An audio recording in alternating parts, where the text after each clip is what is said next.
She looked at me. I looked at her too. Then we passed each other.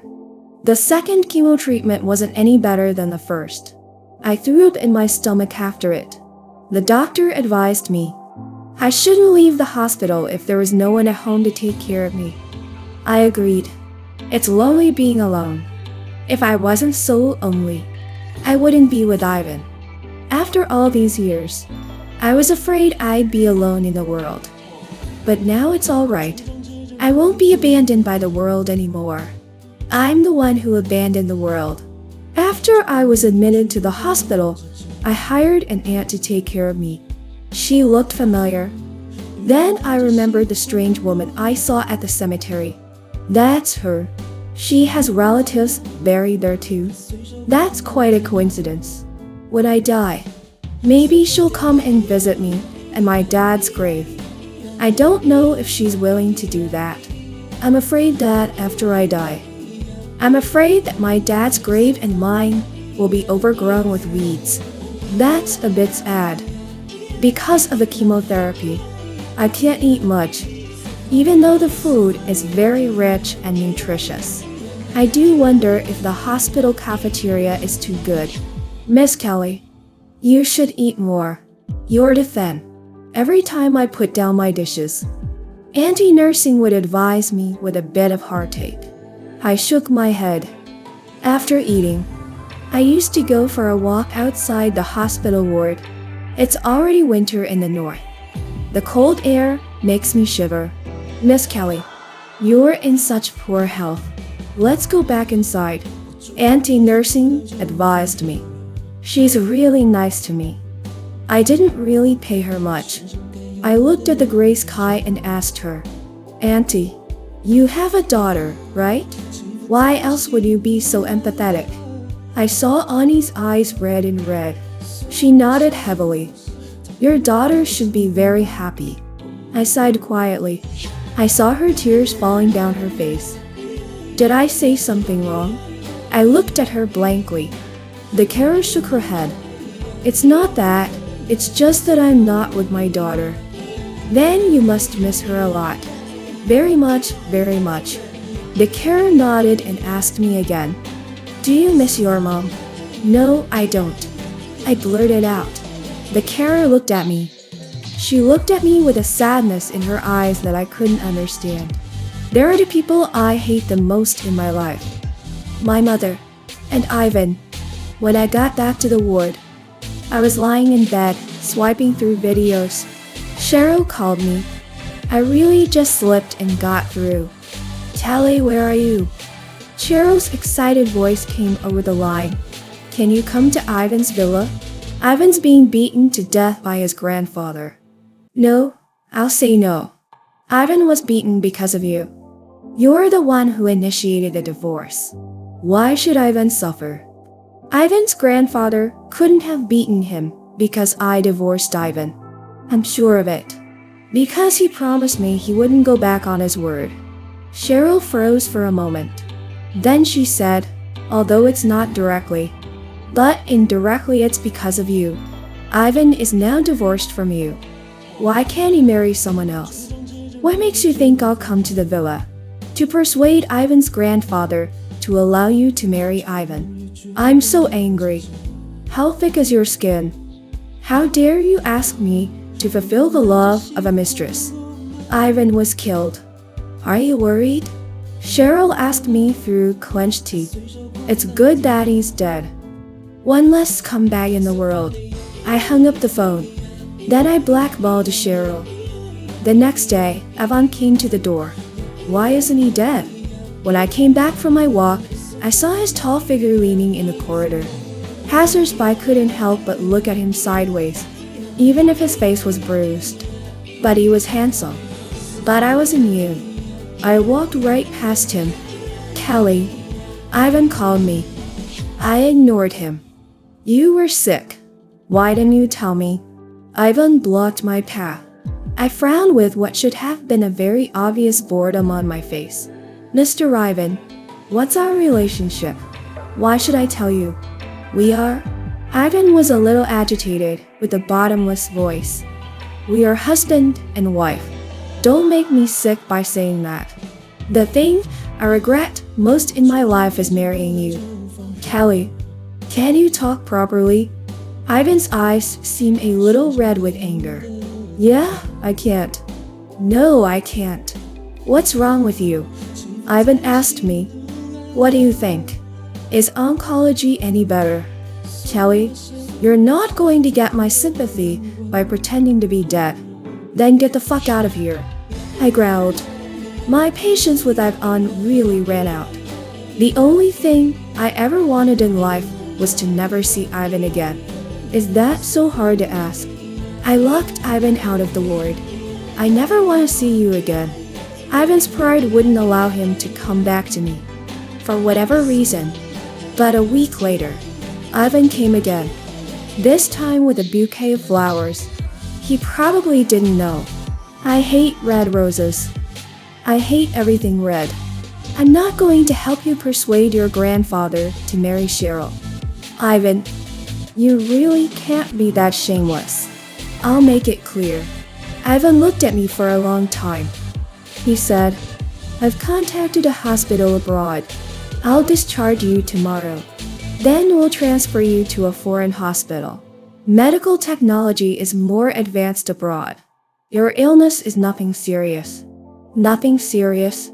I laughed. Mr. Ivan, do you really know what's wrong with me? I don't think so. You don't have to. I'm not going abroad. Ivan is gritting his teeth. I'm trying to be nice. That's probably the biggest joke I've ever heard. But I didn't laugh. I'm just telling him seriously. Don't be a hypocrite. I'm not going to help you with a Cheryl. Before Ivan could say anything, I added sarcastically, do you have to be so eager to give Cheryl a name? Wait a few months. When I'm dead.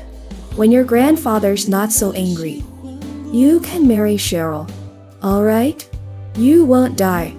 Ivan's suddenly very excited. I don't know what he's excited about. Maybe he's angry. You can be cured abroad. Ivan said it categorically. I really don't want to talk to Ivan. I'll say it one last time. I'm not going. Ivan, get the fuck out of here. I pointed angrily in the direction of the door.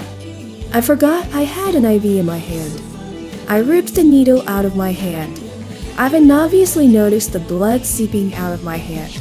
He tried to help me look at my needle. Don't come near me. I got even more excited. I stood up straight from the bed. The syringe was waving wildly on the back of my hand. Miss Kelly, don't get excited. The nurse's Ani rushed forward and tried to stop me. Let him go. Let him go. I was screaming like crazy. Kelly, calm down. You're bleeding. Ivan probably didn't think I'd get this worked up. Are you leaving or not? If you're not, I am. I ripped the needle out of my hand. The blood came out from the back of my hand, and it flowed even more. Miss Kelly, the nursemaid was scared of me. Ivan was also scared by me. For the first time, I saw the panic in Ivan's eyes. For the first time, I was incoherent and cautious. I'm leaving. I'm leaving right now. Calm down, Kelly. Then Ivan left in a hurry. My carer's aunt called me a nurse and Ray treated the back of my hand and put me back on the drip. It was quiet in the ward. I saw her eyes redden and redden. Ivan didn't come back after that. I think he was really scared by me. And I didn't have to see him again. Until that night, I woke up in the middle of the night. I dreamt I was dead. And then I was cremated. The fire was huge. It burned me. It hurt. Didn't I say dead people don't feel anything? I woke up in shock. Then I opened my eyes and saw a pair of dark eyes. He was sitting on my bed. He was holding my thin hand in his. When he saw me waking up, he let go of me, like a thief. At the same time, he said urgently, Kelly, don't get excited. I'll be right out. A hasty figure with chaotic footsteps. Ivan, I'll stop him. Ivan's body stiffened as he stood in the hospital room. What are you doing? I asked him. Does he come here every night when I'm asleep? The thought of it made me really sick. What's the matter? You know I'm dying. Are you feeling sorry for me now? Callie, please don't say you're dying. It's probably just an illusion. I feel like Ivan's crying. The man who wouldn't cry if the world fell on him is crying for me. You've treated me badly all my life. But my illness has nothing to do with you. You don't have to blame yourself. Go and be happy with your Cheryl. I'll tell him. Everything you're doing right now, it only makes me sick. Really, Ivan. I don't need your pity. I don't want to listen to him. I just want him to go away. For good. It's not pity. It's true love. Ivan said, I don't want to hear it. When I heard what he said, I didn't feel a single emotion. Just really feel outrageous. Yuan, am I that easy to deceive? Like when I was a kid. You give me a candy and I really believe you. We've been married for 5 years. Have you ever looked at me in a good light? You blamed me for driving Cheryl away. You said you'd never love me in your life. The night we got married, you bought a plane ticket to go overseas to be with Cheryl. The second year of our marriage, you had a car accident. I stayed in the hospital with you for 2 days and 2 nights without closing my eyes. What were your first words when you opened your eyes? You said, Kelly, get the fuck out of here. You're a disaster. 3rd year of marriage. On my 25th birthday, I asked you to come back with me. Do you think you deserve it? And now it's true. Ivan was so embarrassed by what I said. You don't know that, do you? I wanted to make things right for you and Cheryl that day. But Ivan, you really let me down. So disappointed that I wanted to get back at you. So I put away the divorce papers I had prepared. And then this year, I got pregnant. You told me to get rid of it. You said you'd never like the baby. It's a good thing it's still not here. I'm sorry, Kelly. I'm so sorry. Ivan was devastated. He kept apologizing to me over and over again. I didn't do anything about it. I said 2 months ago, I got my diagnosis. I said I was going to die. Have you forgotten how you answered me?